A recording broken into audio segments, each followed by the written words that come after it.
Hey, yo, welcome back to the User Unknown YouTube channel, everybody, and welcome to the first episode of I Should Not Be in Charge. We're starting this series off strong with Tabletop Game Shop Simulator. This one is a really unique take on the shop simulators that we've seen pop up over the last couple of years. I really like the way that the profit margins and the way that you have to manage your inventory in this one is handled. And it really gets stressful the later you get into the game, and I think once you get employees, this game is going to open up beautifully, like a nice present on Christmas morning. But if you are new here, make sure to subscribe and turn on post notifications so that I don't disappear into the YouTube abyss forever. If you are not new here and you like the video, or if you are new here and like the video, make sure to drop a like on the video. It really helps the video out in the algorithm. It helps the channel grow and meet new people. I do stream on Twitch. All gameplay, all footage was grabbed from Twitch. Check us out at twitch.tv/UCW user unknown. Beyond that, I don't really have much for you. Make sure to stick around. I'll catch you guys at the end of the video. Bargains Gate for like Boulder's Gate. So another aspect of the game and this series that I want to introduce to you all is that I'm not going to do what I usually do in simulation games and go for optimization or efficiency or how to cheat the system or anything like that. I'm going to run it like I genuinely would in real life. I think I'm gonna go with the bargain gate. Start selling products, you need to order them, head to the market store, purchase miniatures, add them to your cart, then check out from your cart. All right, products have been delivered. I'm gonna order enough to fill the shelf at first. You need to have products to sell in order to sell things, and then you can open them, and obviously I want to pull packs. We're gonna pull this whole box before the store opens. These are collectibles that you can get. Instead of them being cards, they're pieces of miniatures, and you can put the miniatures together, you can paint them, and you can battle with them. These are all basic, obviously, but they range in sizes and shapes. I haven't actually put one together or painted one yet, so I don't know how like high quality they are whenever they've put together or not. I think it's way cooler than like an AI generated image or something like that. And like the different rarities, I still haven't figured out what any of that means because I really haven't played too much. I wanted most of my first impressions to be whenever I was playing it on stream. So I don't really know what any of that means, but then like you can see it puts them together as you collect them, right? And you get the different pieces, and then once you get the different pieces, I assume you can paint them and compete with them. You've gathered all the pieces you need to assemble your first miniature. Go to your collection and click the assemble button. Okay. The ambusher is ready to assemble. Whoa. Oh, okay, I'm not doing this. It's just doing it in front of me. We're just gonna stand and wait. And one thing I also liked is like the floor gets dirty and stuff like that, so you have to like mop and clean compared to the other, like some of the other ones where you really don't have to do much as far as like store upkeep, which makes it feel like there's actually a reason to have employees. $100.80. Minifigs are expensive, so that's completely accurate, to be honest. I don't know how many people play D&D or anything like that, but buying minifigs is not cheap. What's going on with your arm there, okay. But because we got so busy, I'm not even gonna get to open the boxes I bought for me. Okay, so we got another miniature pack, a brush set, a paint set, and a painting table. I don't know what the difference between the two are. I'm assuming these are a little more rare or cool, because that's usually how these games work. I feel like a painting table is important. I don't know if customers are supposed to be able to get to that or not, so I'm going to leave it out here for now. And if nobody said, if it is a customer use thing, then we'll throw the paints and the brushes right here. The paintbrushes and the paints are doing fairly well. We sold more brushes than we have paint, which doesn't make sense to me. And the customers do sit at the tables. So am I charging you for that? Is that something I should have set up? I do have a shop expansion that's available. That seems intelligent. We have $46. Whoa. What would actually got like bigger? That's what she said. I was expecting like a little cube space, something like that. Like, no, the shop got bigger. Bro needs 3 sets of brushes, and it's going to cost him $130. All right, so we got the miniature sales table, so we can sell the miniatures now, and we got 3 new types of minis. I can't say it's very seldom that you see a small game store like this busy. So we got 3 new sets of packs, right? So we need 3 new shelves, and it's going to take us down to 1,200. But I want to have a shelf for it before I have it. Yeah, I gave you all dimes. What are you going to do about it? I don't know if we're making money off these or not, but I just like the look of them in the store. Spend too much money on it, but I'm gonna do it. Could have bought packs with that.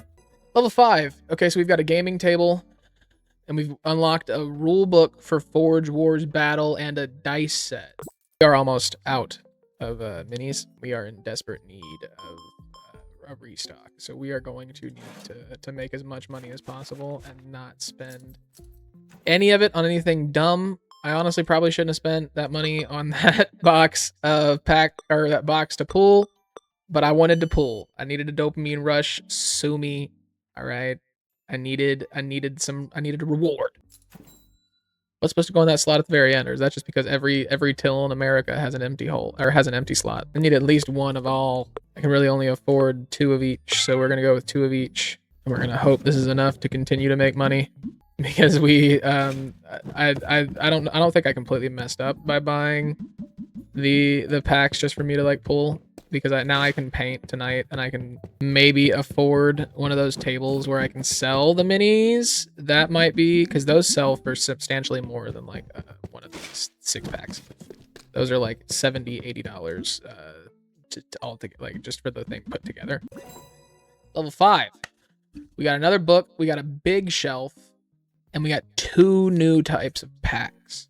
And spray paint. We're not making money enough to keep up with the amount of stuff that we're unlocking. Please don't walk behind the counter. Like, I'm all about the minifigs, and I know the minifigs are a big part of it, but like, I'm trying to get to the books. The books, like, I want the books. I want the books. The books is D&D. I know what that's supposed to be. You can call it G&G. You can call it Forge Wars Battle or Forge Wars Smith or whatever, but I know it's supposed to be Dwarven Forge, okay? There's not like a bookshelf, though. Like, these are all like shelves. I'm gonna assume 3. Oh, whoa. Those are expensive. Yeah, so we can afford to get 1 of each of those things. We really don't have... They do have hips like crazy, though.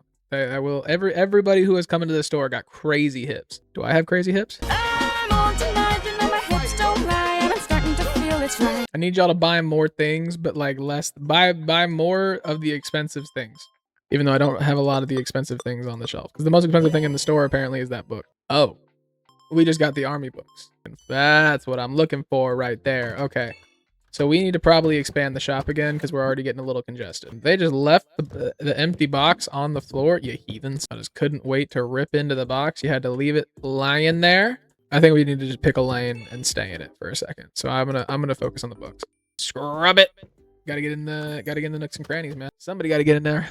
I'm still gonna go ahead and pay the rent daily. I could be screwing myself there, but I'd rather pay it daily than wait and not have enough. And we don't have anything to stock, so it's really just let life be life. Box of bases, large miniature packs, another book. We're almost completely out of miniatures. Ooh. What happens when we run out of stock? The prices are also insane, dude. Like, they're paying like $100 for these books. And I'm just like, I don't know what the economy's like in this game. I don't feel comfortable asking folks for like much more than that for a rule book, bro. I mean, we're barely making, surely getting an employee is not what we need to do. Because I'm like, are we gonna get more? We'll get more turnaround out of the fact that they'll be at the register and I'll be filling the shelves and all that stuff. But like, I only need to fill the shelves like once or twice a day at this point, and we barely are able to afford to restock as it is. I don't think that that's a good idea. I'm just saying, because they're buying these faster than we can stock them, dude. Like Forge War, we got figurine glue and a mini display case. $29, dude. That's all we've got. That is why the name of the series is I Should Not Be in Charge, because we are razor thin margins. I don't know if I went wrong anywhere, though. Like, I think I've made pretty okay decisions this far. I know there's a lot of stuff we don't have right now, though. 165, no, 165.90. Thank you.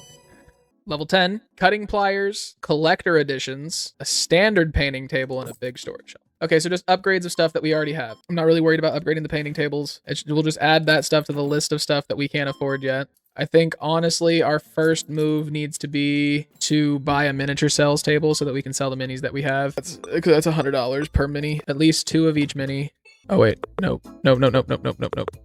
We don't sell these. Not yet, anyway. We'll be able to afford to sell them, though. We'll bring in 1 of each of those, because then we can split the shelf for those. Have the big ones and then have the collectors have the big ones and the collectors on the same shelf. There's another book that we unlocked that we can't afford, and then there's dice sets that I'd like to sell, and I want to sell those next to those. Got $115.33 in the bank account at the moment. We have $3 breezing through the beginning of the game, but this stuff probably gets really complex. There's probably a lot that you can do later on. That card sale table was like $500, so it's probably gonna be like $540 to get it shipped here. Should be able to get that pretty soon. Or it's not a card sale table, it's a miniature sales table. You gotta remember that it's not cards, it's minis. Different game, not TCG Card Shop. We will be playing that. We'll probably have an episode of it on September 16th after the 1.0 comes out. We'll probably stream it on September 15th. We can afford the table, so once we get done with this sale, we'll back out. We'll grab that table so that we don't forget. We really just need the basic thing.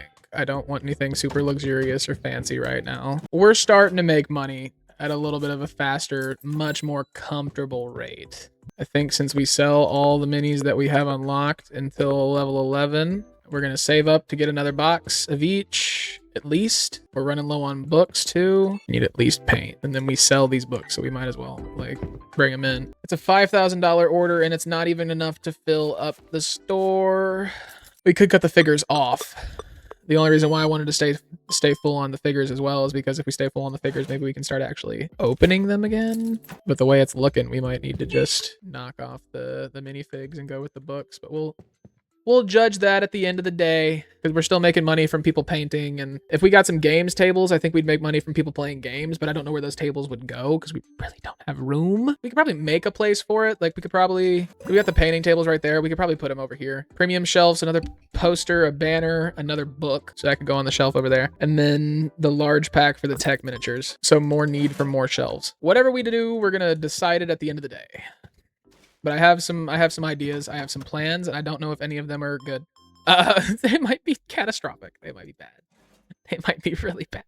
We might actually make it to 5,000. There's a second novel we can sell, but I'm just going to split that shelf down the middle. I'm realizing that that's something we probably should have done early on, is just split the shelves and not do double shelves with everything, because it makes it to where you feel like you have to have an insane amount of stock. So we might go through and change things up in that regard. We finally sell dice. We're a proper game store now.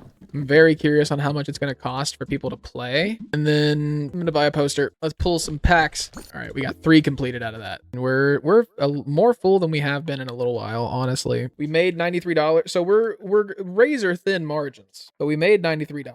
This is the first day that we're not going to be able to afford to pay the rent and the light bill on a daily basis. I can play. To create a squad, select painted miniatures from your collection. A squad can load up to 2 different factions. You can only use 1 copy of a miniature per squad. So what is playing gonna look like? Are they just gonna sit there and stare at each other longingly, or is there actually gonna be nothing's gonna happen on this table, huh? Well, I mean they rolled dice. If I learned anything in my 6 years of retail, full shelves means a full store. Because if people come in and they can't buy things, then after so many times of not being able to buy things, they're just not going to come in. Undead Army big, large brush set, white spray paint. Oh, we got 3 new large sets and large brushes. I would like to bring in at least 2 of each type, but that's going to be super expensive. I need y'all to buy stuff so I can restock this store so I can figure out where I'm at. Large paint set, premium miniature sales table, a big poster, 2 new army books. We've got so many things that we have the opportunity to sell, and we don't have the money for them. We don't have the room for them. I just need everybody to know if I had it my way, this would be a bookstore. We would sell the D&D books. That's what we would do. I wouldn't sell any of these minis. It's actually kind of stressful. I'm not gonna lie to you. I'm panicking on the inside. There's so many things that I have access to that I just have not started selling yet, because there's just so much in the catalog, and I keep unlocking things once I get to a point where I feel comfortable. And it's that overwhelming, like, oh, what am I gonna do next? How am I gonna do this? I don't have room for this. It's that overwhelming feeling of, what am I doing? I don't think we're at the point where we need an employee. The only reason why I would hire an employee is because the endless cycle of doing the cash register and stuff like that throughout the day is getting a little monotonous. But the store's full. It looks good. I need people to stop leaving their trash everywhere. It'd look better. I'm also gonna put that book, and I'm gonna put another painting table already in the cart so that I can sneak them in on myself and not have to worry about it, and we can afford to bring them in. So I'm just gonna go ahead and bring them in. I was really hoping that was gonna fit there. The paints can move. Wait a second. I kind of like that more. Hold on. How much room do they need? Okay, that's like super crammed at the front door, but like that, and then like bring this over here. I like that more. Yeah, I like that more than the original idea. And we can do it again over there once we have more room. Oh wait, the books are still outside. I think another painting table might be the way to go, man. I know for a fact we make passive income off these. Y'all spending money now. I'm down. I'm with it. I'm okay with all of this, even though the store is going to be completely empty by the time that y'all are done, but I'm so down. I bought more painting tables, hoping that more people would come paint. We've had 1 person painting the entire time, it looks like. This may be a dumb decision, but I'm going to spend $2,000 and expand the store. Oh, we went this way this time and not this way. That's not what I was expecting, though. That kind of threw off my entire plan. Oh, it's still not enough room. I'm gonna crash out. I don't like that. Oh, wait. I forgot to move these shelves back before I moved those. So there's definitely room for that table. I don't like how bare it looks over there though. So now it just doesn't look as empty over there. That's honestly fine with me. It's not pulling your eyes to the blank space on that side of the room. Standard gaming table, Forge Wars battle poster, the miniature pack collector's edition. We're gonna need to restock on minis and books probably by the end of the day, which is stressful. Worrisome. We are out of one thing. We're gonna be out of two or three things. We're out of two things. We're gonna be out of 2 or 3 more things fairly soon. Not good. I'm gonna go ahead and grab one of every single one that we sell.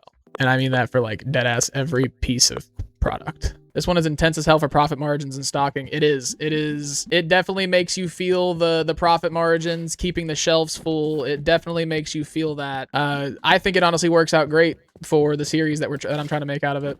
I think it's a great first introduction. I've had a lot of fun playing it. It's been stressful. It's kept me on the edge of my seat. But now we are fully stocked. We've got about $600 left. I'd honestly feel more comfortable if we bought another box of these, and we need brush sets. Do we have enough for a brush set? I know those are kind of expensive. And what's crazy is you don't even have to pay for the license in this one. Like in TCG, you have to pay for the license to get the new packs, and then everything that you sell, you have to have a license for. In this, you don't have to pay for any licensing, and it's like more expensive, and it's just harder to run. So I think one thing we can do next time we play is look at our prices and see how much wiggle room we actually have on our pricing and what we can and should be charging. Thank you guys for watching. Once again, this has been Tabletop Game Shop Simulator. It's been a really fun experience. Like I said a couple of times in the video, it was actually one of the most stressful shop simulators that I've played since this like genre of games came out. I really enjoyed it, and if you did, please make sure to leave a like, make sure to subscribe so that I don't disappear into the YouTube unknown forever, and turn on post notifications so you get notified whenever we drop new videos. We post about 3 times a week on good weeks, 2 times a week on bad weeks, but other than that, this video on the left is the video that me and YouTube talked about. We think that you'd like it the most, and this video on the right is just my most recent video. I'll catch you guys next time. Bye.